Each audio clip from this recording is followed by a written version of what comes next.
wishing our best. Mike Cousins, Jim Gibbons, Daniel Cormier, Quint Kesnick with you here in Detroit. We've got just 3 weight classes left on this semifinal evening. And we get to 184 pounds. Miles Amin and Bernie Truax on the left side meeting for the first time ever. On the right side of your screen here, the 2 and 3 seeds, Trent Hidley and Aaron Brooks. A rematch of last year's NCAA finals, won by Brooks 3-2. You take a look at both these guys, you know, particularly Amin, the momentum that he must feel here in that tight match they had with Brooks, and to win that the way he did, going misdirection. You know, he kind of favors like a left-handed swing single. That's kind of his bread and butter here, attacking the right leg. And he's been really solid, and I thought that Aaron Brooks would come out here, you know, shot out of a cannon here after losing his only match of the year against Amin. But you know what? Trent Hidley is the type of guy that, you know, he's tough to beat. He was tough to beat last year at the NCAA finals. It was a close match. Got in on a single leg late. And these guys will have to battle through each other's head-hands defense to win these matches. Absolutely. And, you know, when you look at these 4 athletes in the semifinals here, they're familiar. The only one that's new to the party is Truax. But when you watch Amin's going after him like an Olympic bronze medalist. He's going after him like a guy that has seen the highest level the sport has to offer and feels like he can get points up there. It's very important for Amin to separate himself and take the confidence that Truax has gained over the course of this competition. Beautiful job by Brooks. He basically got into an underhook himself, which is mainly Hidley's featured position here. He did a knee pack, actually just passed and attacked below the knee in there and got the second leg and scores a quick takedown. You know, there's this thought out there at times that some of these kids from Penn State have wrestled safe. That has not been the case over the course of these matches tonight. We have seen guys attack.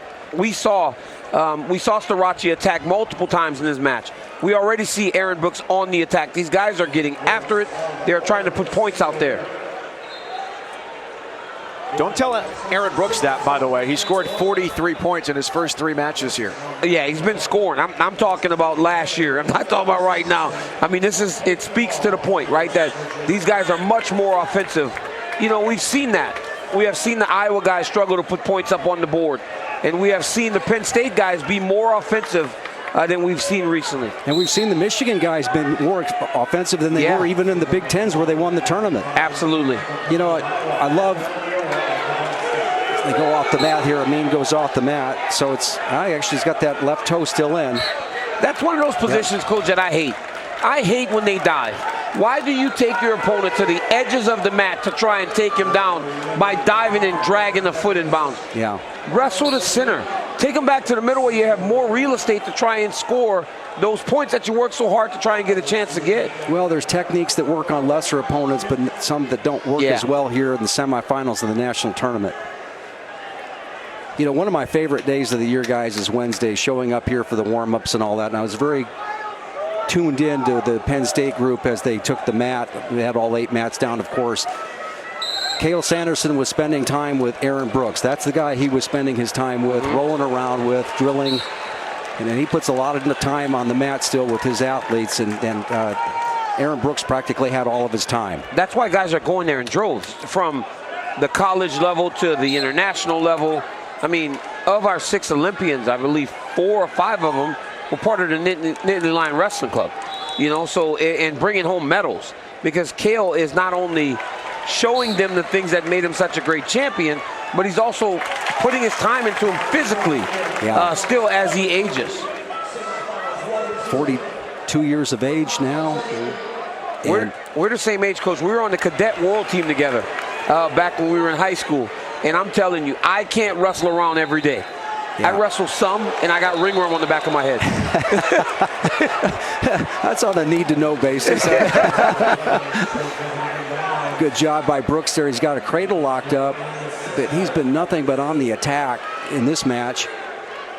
Limps it out, tries to get the far ankle, scoots him back the other direction, almost gets it. The camera. Yeah. The camera sitting in the middle of the mat is what stopped him from completing that takedown.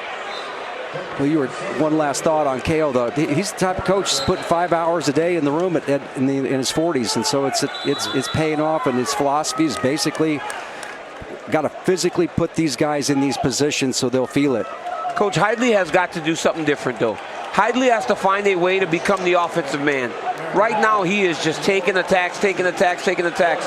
He has got to find a way to give something to gain some respect from Aaron Brooks, because right now Brooks doesn't fear anything coming back in his direction. Yeah, what you normally would see from Hidley is a right-handed underhook, and you go ahead and attack that far knee. You really drive that underhook hard, but you know what? Brooks is not reaching, so he's one-handed right there. So he's leading with the right hand, keeping that left hand back because he doesn't want to face that underhook. If he does engage, he's engaging below the elbow. Right there, grabbing the wrist right there. That's the arm, that's the right arm of Hidley, is where he really likes to jack that underhook up and take territory. Every action that starts to, Coach, is on Aaron Brooks' terms. Yeah. They're on his terms. That's why, look at it, they're stalling. He's got Hidley on his heels. He's got him on his heels. He's snapping him. He's moving him. And he has got him really on the defensive. Yeah, kind of a repeat of last year's NCAA finals match where Brooks was the guy that was taking the territory, but Hidley stayed in the match. Yeah, well, he's doing it again, Coach. 3-1. Yep. Right, it's 3-1 going into the third period. And on the left side there, Bernie Truax down 1-0. His platelets have betrayed him today as he had blood time stoppages aplenty in his quarterfinal win over Parker Keckeisen of Northern Iowa here, and the difference between him and Amin is just an escape point. Interesting choice there by Brooks. He didn't really try to ride. I think that one of the things I saw in the Big Ten finals here with Amin, Brooks came out really hard in that first 5 minutes. You know, real physical. You see Hidley looking for his underhook, Coach. Yep. See those finger ties up right there, and now he counter shots. Oh. Good job by Hidley there, getting to a corner. Oh, he got the two, Coach. Hidley takes the lead, 4-3 in the third. You know, when you're on that edge of that mat, you see that white line right there. It's just so tempting to dive out, but what you actually do is bring your feet together, and it's easy to lasso them up there. Now, Brooks in on a shot. We got ourselves a match now. Yeah, now we got ourselves a match. You know, that was a good one because it really wasn't Hidley's go-to shot that you'd say, hey, this is the one he's going to take down a national champion with. Is one that was kind of given to him. He had a nice re-attack. Yeah. Hidley's wrestling that edge, man. He's got to be very careful not to get hit for stalling again. I mean, Brooks has given him so much to process right now. He's going to ding. They're going to ding Hidley here in a second. Cut the corner. Oh, he's changed the corner. Oh, he's got a slide off, Coach. He's got the ankle. Oh, he's got a slide off. Oh, he's got him. Switched into it.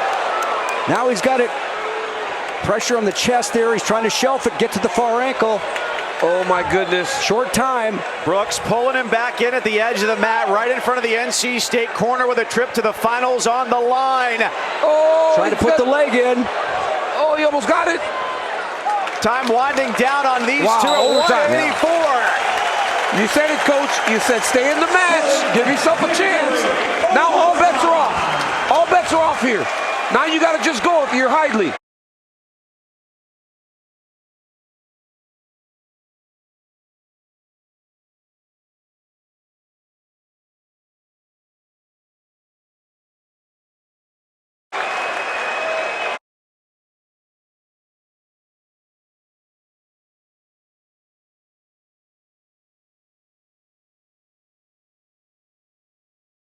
That was a bad attempt. That's a bad attempt by Hidley, Coach. Really set up the counter shot there, DC, but the reactions of Brooks. You know, he kind of made a mistake himself in this match here, driving off the edge, but nice job getting that takedown in overtime. And Penn State continues its hot streak in the semis. And we spoke about this before the round. We said this is normally where Penn State will separate themselves from the rest of the country because they are putting guys in the finals. 1-1 match here for Amin. Here he shelved to that right leg. Look at that shot, Coach. That is a bad attack by Hidley. No setup. He didn't grab him. And then you watch Brooks get to a really nice counterattack. And then once again, right? Crowd him until you can cover his hips. And that's the heartbreak right there. That's the heartbreak, Coach. That is it's so, our sport, Coach, nobody feels good. 10 guys feel good at the end of this thing. So personal. Riding time not a factor. It's 1-1 with Amin and Truax on the left side. The winner goes on to face Aaron Brooks in the finals. They go out and they may also be headed to sudden victory. You know, watching this match. Quince with Aaron Brooks. How do you characterize that win in the sudden victory? God gives me my peace. This isn't me, it's God. Just blessed with my team, my family be here. So, you know, God puts me in situations to glorify Him. So, congratulations. Thank you. Thank you. It seems like Amin has been on the attack the entire time. I don't know if I was so busy watching Brooks. I don't know if Truax has a stalling warning or anything, but it does not seem as though he has put in the attacks that Amin has. But again, he finds himself in a 1-1 match in overtime with a chance to win. Yeah, range and flexibility here by Truax there. He's been able to go ahead and, you know, most guys when they get their legs shelved like that here just give up the position here. But Truax, Amin is difficult to score on as well. So what does Amin like to attack? He likes to attack that lead leg, the one without the knee pad right there. That's what he's going after.